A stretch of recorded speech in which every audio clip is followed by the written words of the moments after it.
Yo, what's up? This is part 1 of my Maggot tutorial. In this tutorial I'm going to show you how I make the piece out of a flat mold. It's kind of a more advanced technique and you need a buttload of stuff to do it, but out of all the molding techniques I find this one the easiest and the best one to begin with. So if you're just curious and you want to watch, hopefully it's not too confusing. If you want to learn how to do this, the technique is kind of too complicated for me to put in just the one video, so I highly recommend you go to a video by Neil Gordon. It streams on Vimeo and I think it's like $2 or something to have 24-hour access to it, but it's really worth it. It's a 1-hour video about flat molding that Neil Gordon's made, and he's one of the best in the industry. And yeah, hour-long information, so it's impossible to fuck it up after watching it. I definitely recommend that if you want to actually do this. Alright, so I'll show you the insane amount of products that I've used to create this. So you got deadener, flat sil, gel, silicone, got clear acrylic lacquer, a release, super baldies, baby powder, isopropyl alcohol 99%, zippo lighter fluid, silicone pigments. I used the flesh tone. I also actually used a brown one as well because my sister is tan, Vaseline, some clay, I think it's actually Chavant, plastiline, some sculpting tools, digital scales, some gloves for safety, disposable mixing cups and mixing sticks, some blue tack. Alright, so to start off I'll show you how I sculpt the piece, which is the first step in a flat mold. I'm not the best at sculpting, I'm pretty new to it still, but just in case it helps I show you what I do. So it starts with making like the base, a flat base, making the upper and lower eyelid, and the thing on the left is what the finished piece looks like after it comes out of the mold. So I'm trying to make this one to be like the right or left eye equivalent to the other one, so you've got two eyes. So it starts off with roughing out shapes and adding little bits and then taking it away because you want it to be as flat as possible.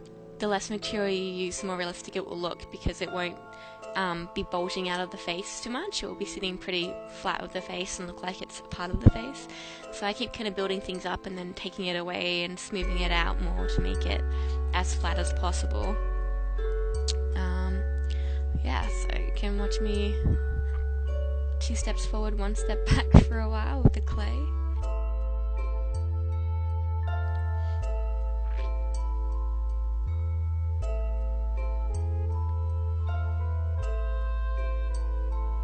And if you're really skilled, you could totally try and match the eye shape to the actor or actress that you're making the eye for.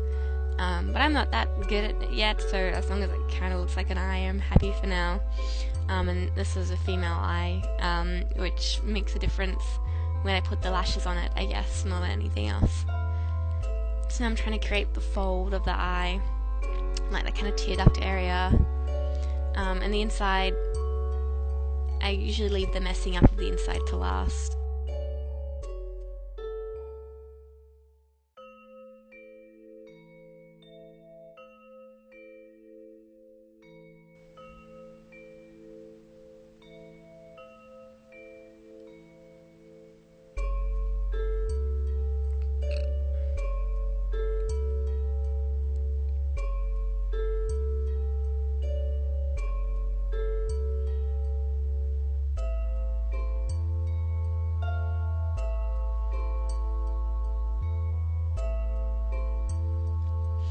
So I'm taking away the edge because my sister especially doesn't have a whole lot of room between her eye crease and her eyebrow.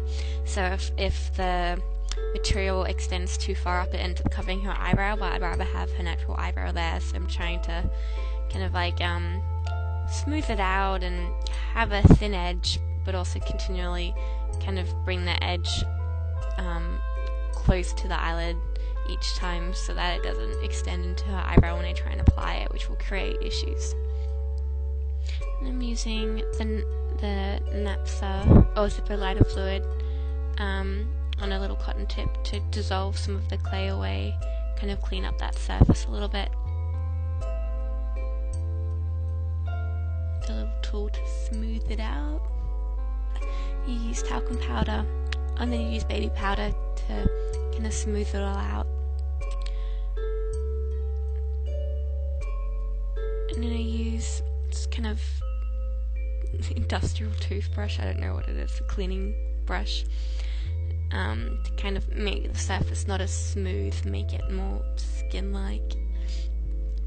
So now I've sprayed a clear lacquer over the sculpt to seal it, and then sprayed the release agent over it once it's dried. And then I make a little wall with a cut off plastic cup, and then I seal it with the blue tack. And then I make a mix of 50% part A and 50% part B of Platsil Gel 10 silicone to make the mold. And you want this to fill up just above, a couple of millimeters above where the sculpt finishes. So I'm pouring this in. I'll give it half an hour to set.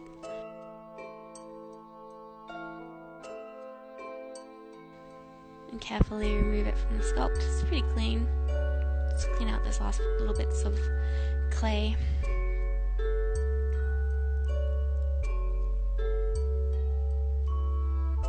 Again, I think I'm using the Zippo lighter fluid for that. Cut away the excess silicone from the edge. Don't need this sculpt anymore, so you can throw that away. So I've got two. I made one for the left eye and the right eye. And I'm going to use Super Boldies as the cap plastic, which will encapsulate the piece. So I'm mixing in some Super Boldies with the 99% alcohol in this little spray bottle. I like Super Boldies better than regular Boldies, because regular Boldies you need acetone, and I don't think I could use that little spray bottle because it would melt. So I'm putting Vaseline, rubbing it into all the little details so that silicone is released. And I add some of the spray fix as well. I'm going to spray 4 coats of the Super Boldies mix, each time allowing it to dry for a couple of hours, because it tends to sink into the deepest parts of those eyelids, and it doesn't like to dry very fast. So I give this like a day to do, rotating it each time so it's all covered. Once that's all dry, mixing up deadener with some pigments, and I believe the best mix so far has been like 50% deadener and then 25% Platsil Gel A and 25% Platsil Gel 10B. So 50% deadener. So mixing it in with skin coloured pigment and a little bit of brown because my sister is tan. And using the electronic scales to weigh it in just in grams. I think I did 10 grams of deadener, 5 grams of A and 5 grams of B. And then you put a little bit into the molds, and then you rub it into the grooves to make sure it gets all the detail. And then finish loading up the mold. Overloading the mold.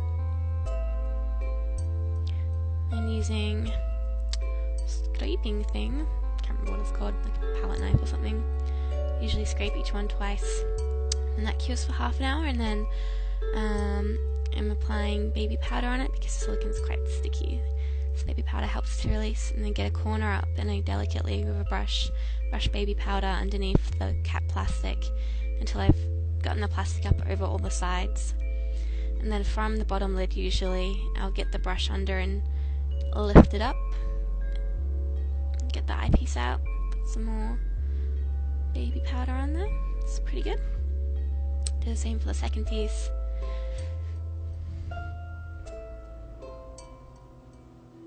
They're both done. I also trim the outside because you do not need that much ball cap plastic.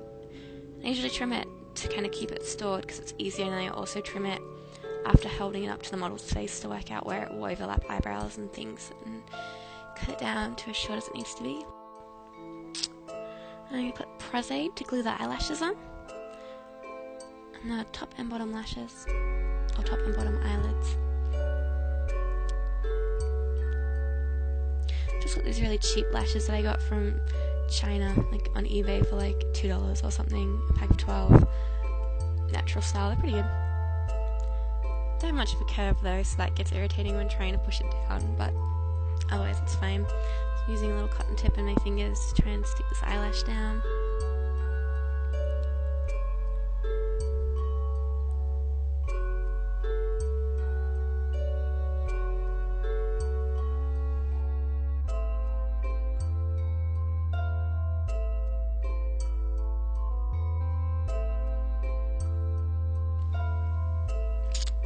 Same on the other side. And then I have these little individual lashes that I got from China and eBay as well. And these little individual lashes I use to do the bottom lashes. Just one by one, glue them down. It's a bit tedious. And then once they're glued down, I trim them a little bit because they are too long.